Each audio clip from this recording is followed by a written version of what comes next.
Welcome back to my channel, In-Flight Music. My name is Ian, and today I want to introduce you to Comeback Kid. This has become my new favorite delay plugin. Right now it's on sale for 29 bucks over on Plugin Boutique. I do have an affiliate link down below in the description if you want to check that out. But to get right into it, there's a specific reason why I really love this delay plugin, and it's this knob right here, the ducker. Besides the overall sound of this delay plugin being really good, specifically because of the flavor and the stereo section, the main thing that makes this plugin stand out compared to all other delay plugins is this ducker knob. And what this knob does, it's literally ducking the delay signal out of the way of the dry signal, almost like you're automating the delay, but without having to do the tedious work of going through and automating the delay. So this would be really useful for things like vocals where you have multiple stops and pauses and continuations of audio. Things like vocals tend to be really tedious when it comes to trying to automate your dry and wet signal. I wish that this knob was available in all delay plugins and in addition to reverb plugins. So hopefully in the future we see more delay and reverb plugins with this exact feature. So when I play, you'll notice that the delay actually plays continuously throughout the dry signal.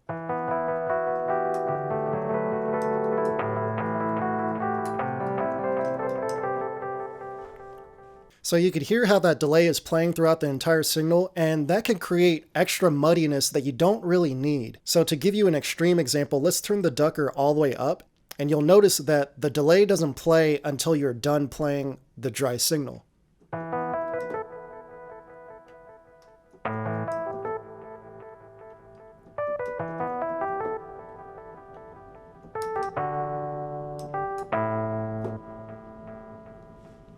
%, gives you a nice blend between the two where you actually have the delay signal still playing in the background, but it's turned down significantly, and then it comes in at full volume when you're done playing. So here it is at 50%.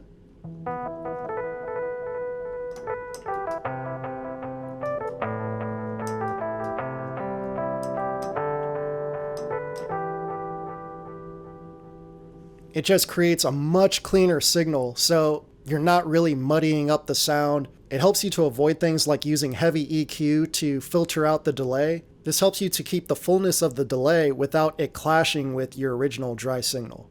So again, I wish more spatial plugins had this feature like delays and reverbs, because this definitely comes in handy. Sticking with the output section, you have your normal dry and wet. The dry signal being the original sound, the wet signal being the delay itself. But you also have this setting right here called density, and it's a very subtle difference. Really what the difference is, the delays get humanized a little bit, meaning each delay isn't exactly the same as the delay before it, so it kind of humanizes the feel of the delay versus just straight on delay where it's just a more robotic sounding delay, where it's exact copies of each delay versus each delay just has slight variations to it. So that's what density is.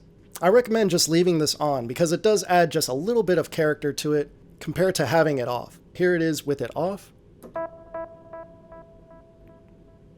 And then with it on.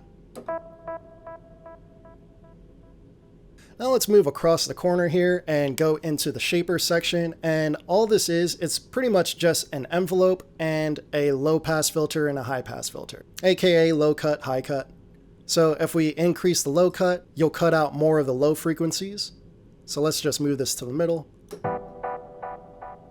You can hear all those low frequencies are cut out. And then same thing with the high cut. This will cut the high frequencies. Let's move this to the middle and we'll have more of like a telephone effect. So that's something interesting to play around with in terms of shaping your delay.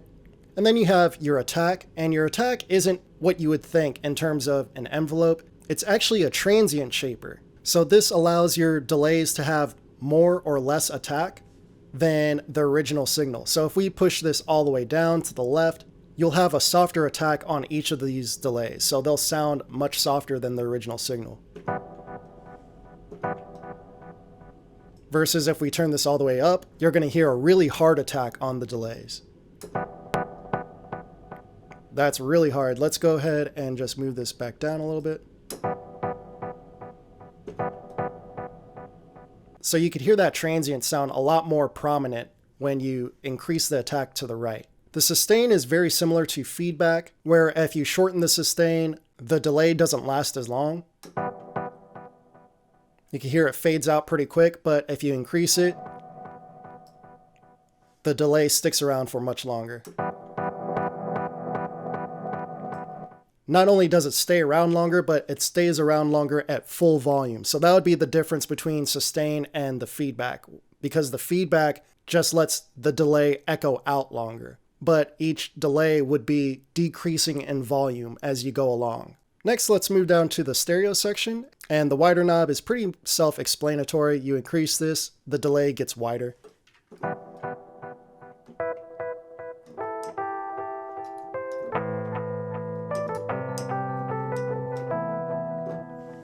Let's turn that back down and go to richer. Richer is pretty cool for a delay because it actually creates pitch variations with your delay. So you get somewhat of a chorusing effect.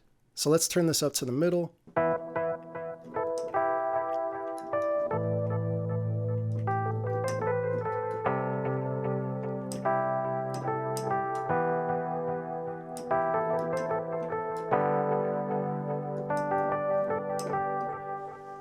Pan knob is pretty self-explanatory. Pan to the right, the delays come in on the right. To the left, they come in on the left. Mono is pretty self-explanatory. All the delays will be straight down the middle. Unless you have a pan to the left like I do there. You could double click and move the pan back to the middle, and now everything will be straight down the middle.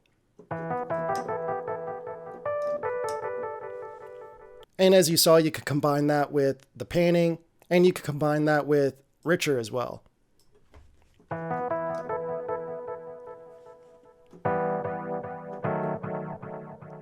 The wider knob won't do anything when you're in mono because you can't make it more wide in mono.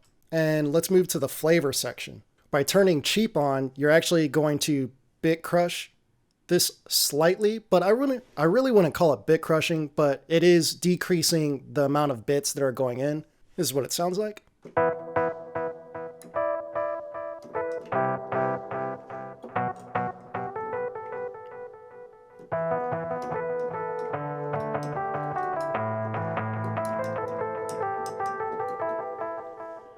So it just added a little top end from the bit depth being decreased.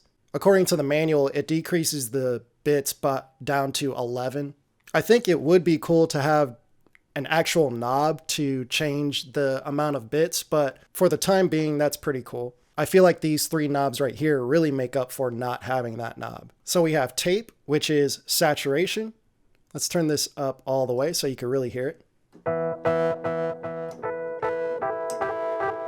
Almost sounds distorted, but somewhere in the middle is usually where you're going to find your best setting.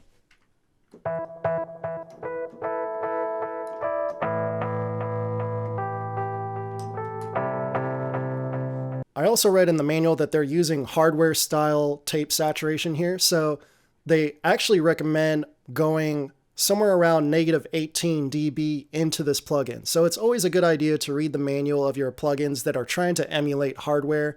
That's how you get the best results. So let's go ahead and turn down our input knob here in Analog Lab.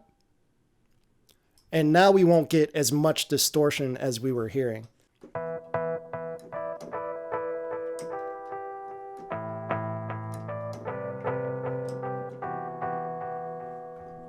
And voila, you get less distortion, more saturation instead. I didn't necessarily set this to exactly -18. I just turned it down. Always use your ears. Don't just go by numbers. Maybe you want more distortion. Maybe you want more saturation. Maybe you just want less of everything altogether. That will determine what level you should set this knob at more than anything else. Let's go ahead and reset that and go to swirl. Swirl's pretty cool. This is basically acting like a phaser. So let's just turn this up all the way so you can really hear it.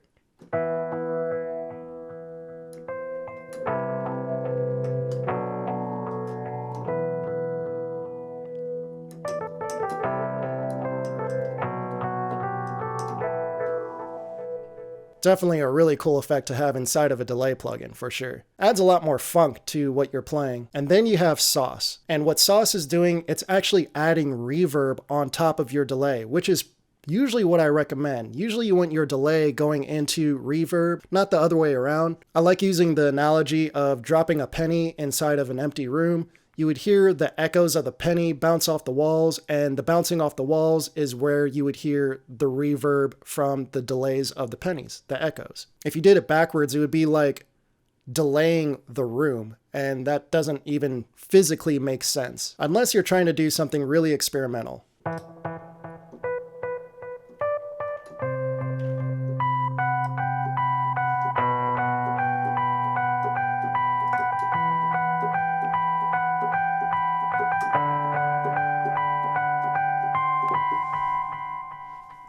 And then in the middle here, you have your delay section.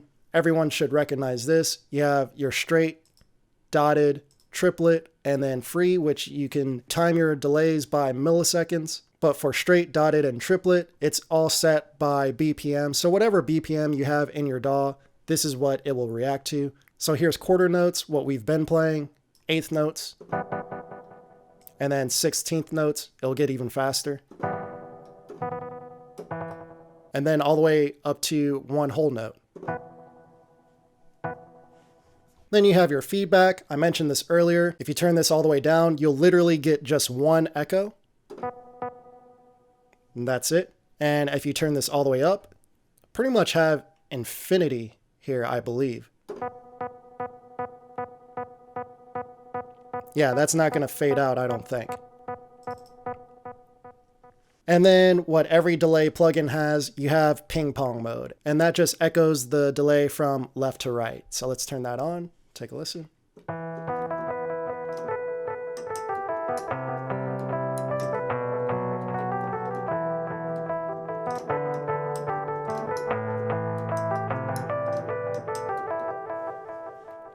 I don't think that I mentioned that Comeback Kid is made by Baby Audio. They're the same company that made I Heart New York. This is a parallel compressor. If you guys want me to do a tutorial on how I use it specifically, let me know down in the comments below. And they're also the makers of Super VHS, which I'm a huge fan of because this is like instant sauce for anyone that's trying to do synthwave or to just get an 80s vibe. But even if you're not trying to do that, it can also work for lo-fi, but it can also work for just general sound design where you can really manipulate the original sound and make it something different. This has become really popular in trap music for sure. If you'd like to see how I use it, let me know down in the comments below and I'll be sure to drop a tutorial on Super VHS as well. Until then, I'll see you guys in the next one. Peace.